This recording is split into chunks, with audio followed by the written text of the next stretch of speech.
The woman in seat 18B was a ghost, a perfect blend of forgettable and familiar. Colonel Catherine Sterling, though no one called her that anymore, had mastered the art of disappearing in plain sight. Graying hair pulled back in a severe, no-nonsense ponytail. A simple charcoal cardigan over a plain white T-shirt. She could have been a librarian, a retired teacher, anyone. But that illusion shattered the moment two shadows detached from the brilliant blue sky and screamed past the cabin window, F-35s. Not just any jets, but the apex predators of the sky, maneuvering with an unnatural grace that sent a ripple of gasps through the cabin. The pilots would soon learn her name, crackling over a secure channel, and in that moment, two of the planet's most sophisticated killing machines would snap to attention for the quiet woman in economy class. Because true legends are never really off-duty. Don't forget to hit that subscribe button and drop a comment letting us know where you're watching from. Now back to our story, Catherine Rogue. Sterling had chosen seat 18B on United Flight 1421 precisely for its anonymity. It was a middle seat on a routine Thursday afternoon hop from San Diego to Chicago, the kind of flight where everyone retreats into headphones and neck pillows. Her attire was a carefully constructed camouflage, dark jeans, worn-in walking shoes, the aforementioned cardigan. The only hint of her past, a tell so small it was almost an inside joke to herself, was a tiny oxidized Air Force logo pin on her collar, barely the size of a thumbnail. The flight attendant, a young woman named Chloe with a warm, practiced smile, noticed it as she offered a plastic cup of ginger ale. "Thank you for your service," she said, the phrase a smooth, automatic piece of customer service she likely deployed a dozen times a day. Catherine offered a gentle, tired smile in return. "You're welcome." In the 6 years since she'd hung up her flight suit for the last time, she'd heard that phrase thousands of times. It always came with a set of benign assumptions. Medic, maybe? Logistics officer? A quiet administrator shuffling papers on a base somewhere? We've all been there, right? The moment you have to decide how much of your real self to share with a stranger. The man crammed into the window seat, a sales executive named Mark, whose cologne was a bit too aggressive for the recycled air, leaned in. "Which branch were you in?" he asked, his curiosity seeming genuine enough. "The Air Force," Catherine replied, her voice soft, deliberately unremarkable. "That's fantastic. My uncle was a Marine, tough as nails. Did you work on the planes or did you get to fly?"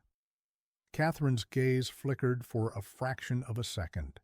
A universe of memories, the violent shudder of a carrier launch, the ghostly green glow of a cockpit at night, the earth-shattering roar of afterburners, flashed behind her eyes. "I flew," she said, the words feeling like an understatement of cosmic proportions. Mark nodded, already filling in the blanks. "Cargo planes, I bet. Must have been amazing, seeing the world like that." "Yes, but not in the way you think." "Something along those lines," Catherine murmured, letting his assumption settle. It was easier this way. Explaining that she'd commanded the most lethal and technologically advanced fighter jet ever conceived usually resulted in awkward silence, or worse, outright disbelief from men like Mark. Let him think of C-130s and palletized cargo. The truth was just too complicated. The truth was that the quiet woman wrestling for control of the armrest had once been the commander of the 49th Fighter Wing at Holloman Air Force Base. The truth was she had over 200 combat missions under her belt, her call sign, Rogue, a name whispered with a mixture of fear and reverence in the ready rooms of her enemies and allies alike. She earned it for her almost supernatural ability to appear, eliminate a threat with terrifying precision, and vanish back into the digital ether. This would be the moment that changed everything. About 2 hours into the flight, as they cruised at a serene 38,000 feet over the vast, empty expanse of Nevada, the dreamlike calm was ripped away. The captain's voice crackled over the PA, the click of the microphone startlingly loud. His tone was level, professionally calm, but underneath it, Catherine's trained ear detected a tightly coiled spring of adrenaline. "Ladies and gentlemen, this is Captain Davies. We are dealing with some technical issues up front and will need to make an immediate descent. Please return to your seats and fasten your seat belts. Flight attendants, prepare the cabin for an emergency landing." Panic is a contagion. It started as a low murmur, then swelled as passengers exchanged wide-eyed, nervous glances. Catherine, however, felt a strange sense of calm settle over her. Decades of training took over, her mind a cold, analytical engine. She ignored the rising chatter and focused on the sounds, the physical sensations of the aircraft. The pitch of the engines changed, a subtle, whining dissonance that the average passenger would feel as just a vague unease, but to her it was a clear symptom. Mark, the sales exec, gripped the armrest, his knuckles turning a bloodless white. "Any idea what's happening?" he asked, his voice a strained whisper. Catherine tilted her head, listening, feeling the plane's sluggish response to the controls. "Likely a hydraulic system failure," she stated, her voice a placid island in the growing sea of anxiety. "The flight crew is following procedure." Mark stared at her, his bravado gone. How would you know that?" "Experience," she said simply, offering no more. She didn't elaborate that she'd nursed crippled F-35s back to base with half their systems screaming alarms, enemy fire painting the sky around her. For her, this was a manageable crisis. But then, a sudden, gut-wrenching lurch of the aircraft told her this was more than a standard leak. No, and it was getting worse. Meanwhile, in the cockpit, Captain Davies and his first officer were in a technological nightmare. It wasn't just one system, it was a cascade. Warning lights blinked like a frantic, malevolent Christmas tree. Their primary navigation was shot, their backups were giving conflicting data, and their radios were spitting static. They were flying half-blind over a dead zone in commercial radar coverage. "O'Hare Center, United 1421 declaring an emergency," Captain Davies broadcast, his voice tight. "We have multiple cascading system failures, require immediate vectors and assistance." The reply from air traffic control was chillingly efficient. "United 1421, we acknowledge your emergency. We are coordinating with military assets in your vicinity. Stand by for escort." Minutes felt like hours. Then 2 F-35 Lightning IIs from the 154th Fighter Squadron at Edwards Air Force Base tore through the sky, their engines a symphony of controlled power. Major Leo "Ripper" Gallo and Captain Maya "Spectre" Diaz were on intercept course. "O'Hare Center, Reaper 1 and Reaper 2 are airborne, climbing to intercept United 1421, Major Gallo reported, his voice pure professionalism. "Reaper flight, United 1421 is descending through flight level 240, multiple system failures. Stand by for escort instructions." Their mission was straightforward. Act as the airliner's eyes and ears, provide a stable visual guide, and relay communications if needed. It was a textbook military assist mission. What they didn't realize was that they were about to tear a page out of the textbook and rewrite it. While the fighters closed in, a diligent air traffic controller was doing his own work, scanning the passenger manifest for anyone who could possibly help. A doctor, an engineer, another pilot. Then he saw it. "Reaper 1, this is O'Hare Center," the transmission came, clear and routine. "We're reviewing the manifest for United 1421. We show a retired Air Force colonel on board, a Catherine Sterling. Does that name mean anything to you?" Major Gallo almost jerked his stick. The sound in his helmet was suddenly deafening. "Say again, O'Hare. Did you say Colonel Catherine Sterling?" "Affirmative. Reaper 1.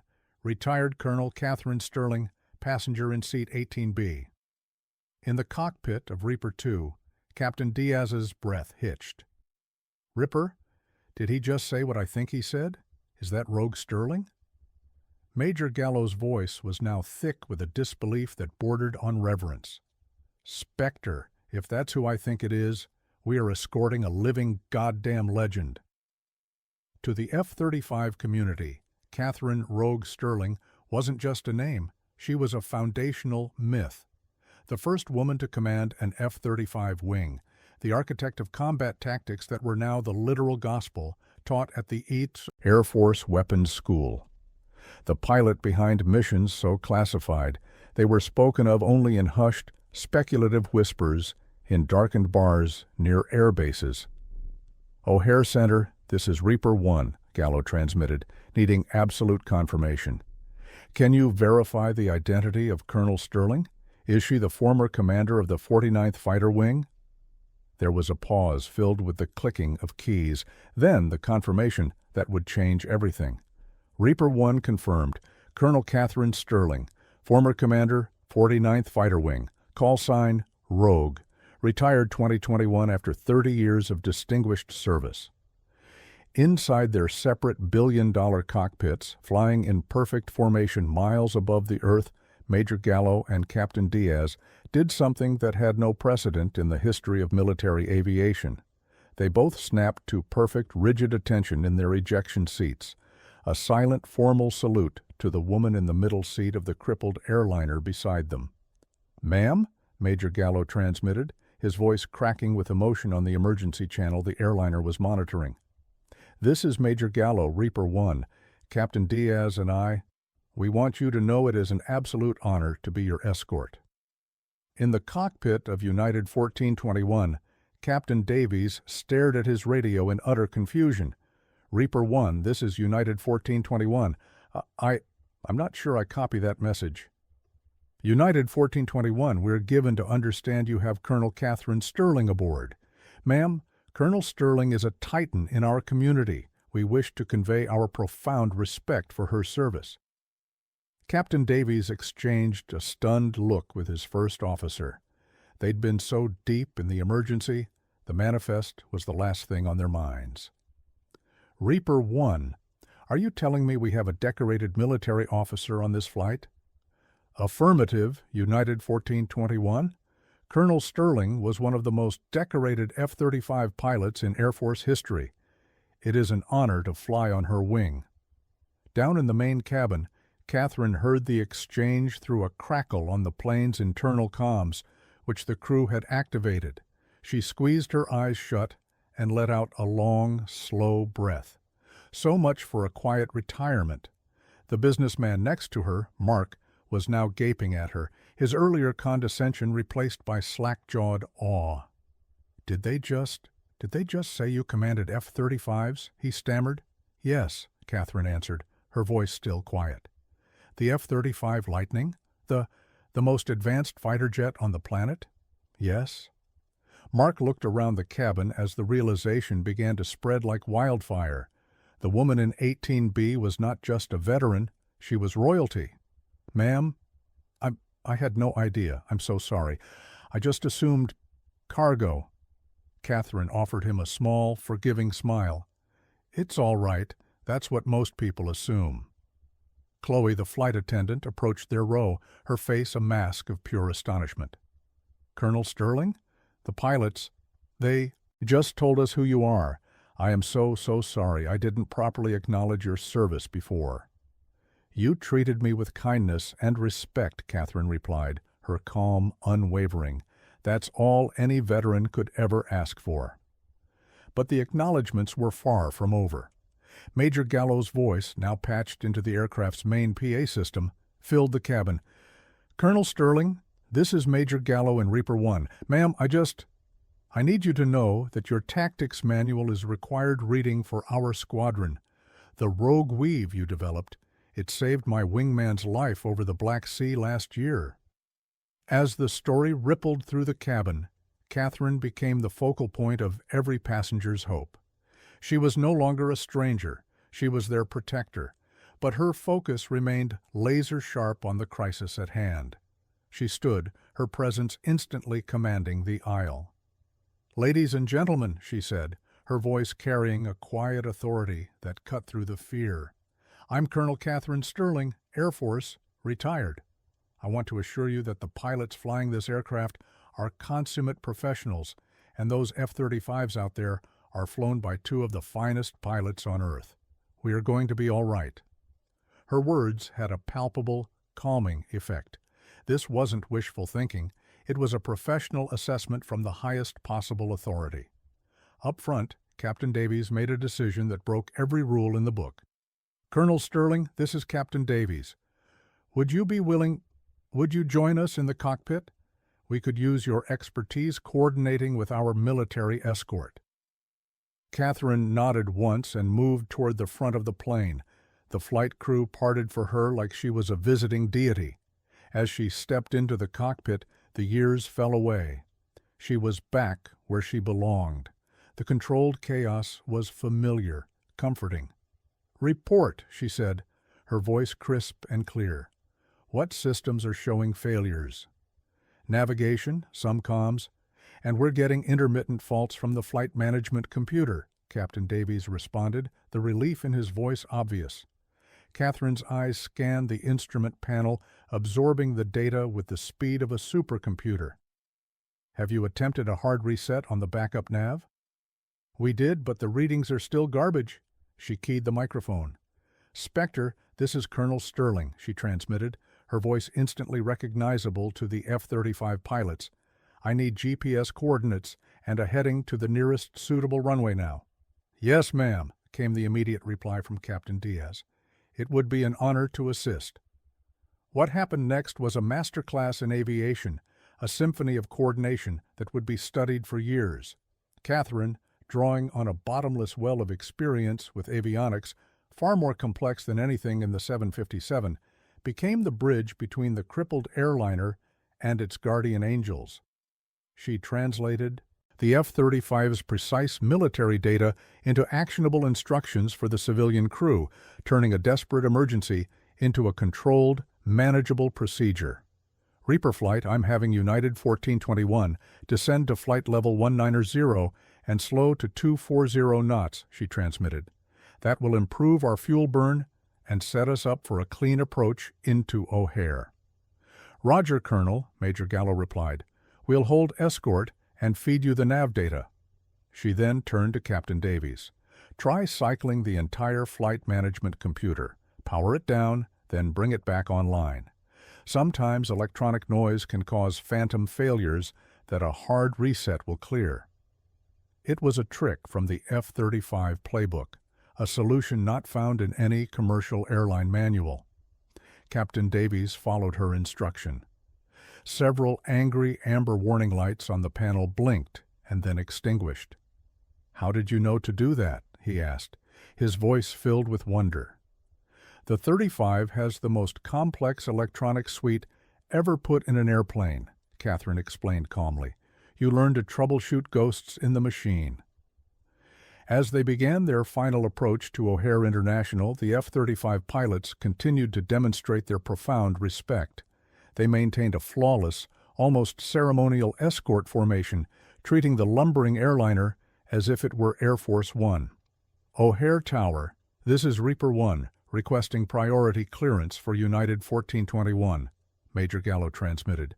"We have a distinguished Air Force veteran on board who warrants our highest level of support."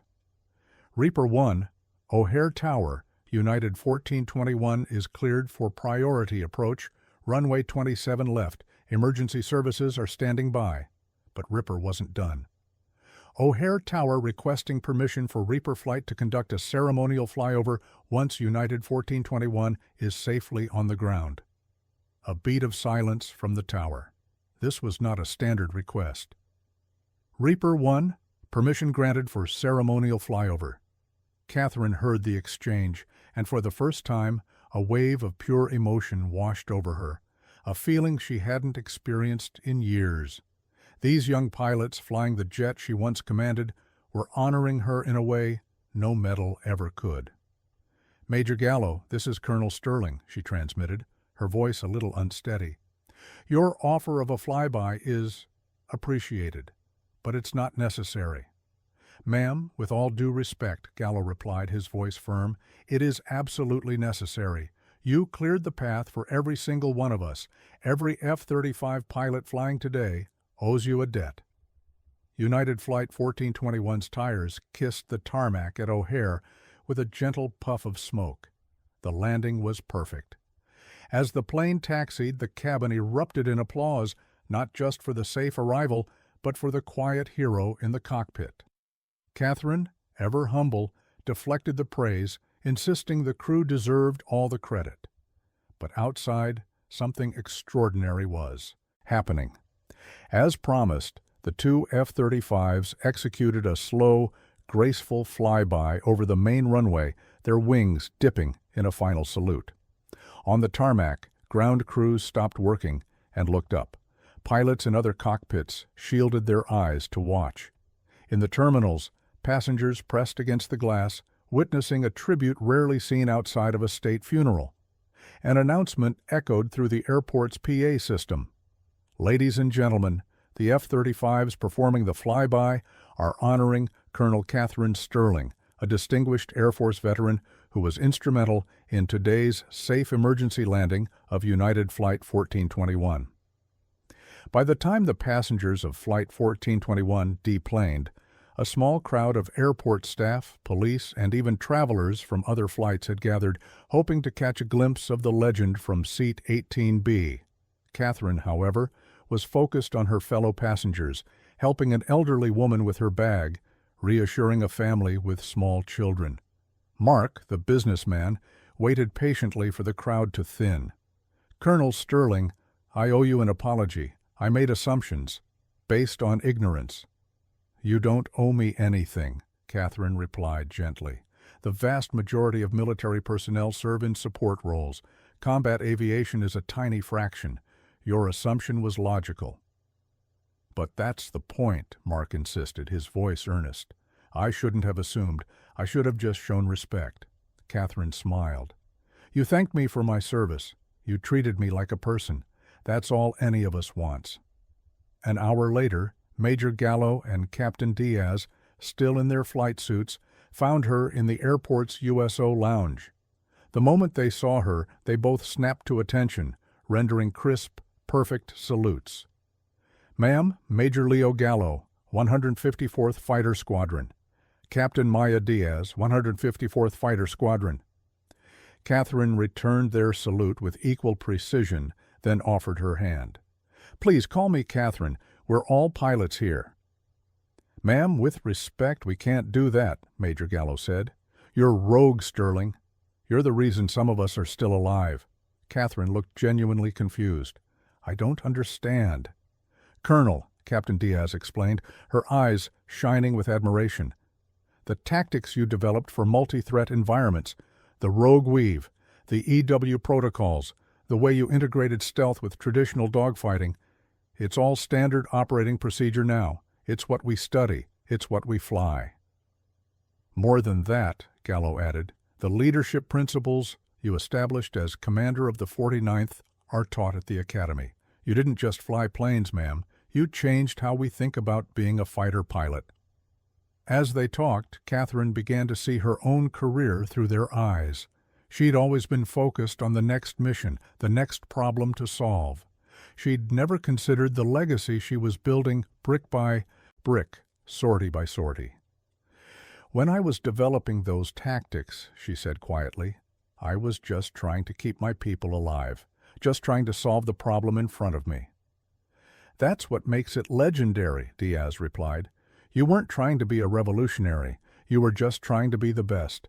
At your level, being the best is revolutionary." "The rogue weave saved my life," Gallo said, his voice low and serious. "Over the Black Sea. We were outnumbered 4-1. Your tactics allowed us to engage and survive." As their conversation drew to a close, Diaz asked the question that had been nagging at both of them. "Colonel, why were you flying commercial, in economy?" Catherine let out a soft chuckle. "Because I'm a retired colonel, not a movie star. I've got a pension, not a private jet. And honestly, I prefer it. It keeps me grounded." She leaned in slightly. "Some of the best conversations I've ever had were with people who had no idea what I used to do. If I'd been on a military transport, I would have missed all of that." This, they realized, was the final lesson. Her greatness wasn't just her skill or her tactics. It was her profound, unshakable humility. "Ma'am, it has been the honor of a lifetime," Major Gallo said, as they came to attention one last time. "The honor has been all mine," Catherine replied, returning their salute. "Fly safe. Watch your six." The next morning, Catherine Sterling was back in seat 18B on another flight, in another simple cardigan, looking like anyone else. The flight attendant gave her a drink with a polite automatic, "Thank you for your service." "You're welcome," Catherine replied with her quiet smile. The student in the next seat asked what she did in the military. "I was a pilot," she said. "Cool. What kind of planes?" "Fighter jets," Catherine answered simply. The student nodded, picturing something from an old war movie, and went back to her textbook, never knowing she was sitting next to a legend. And Catherine liked it that way. Her real legacy wasn't in the headlines or the history books.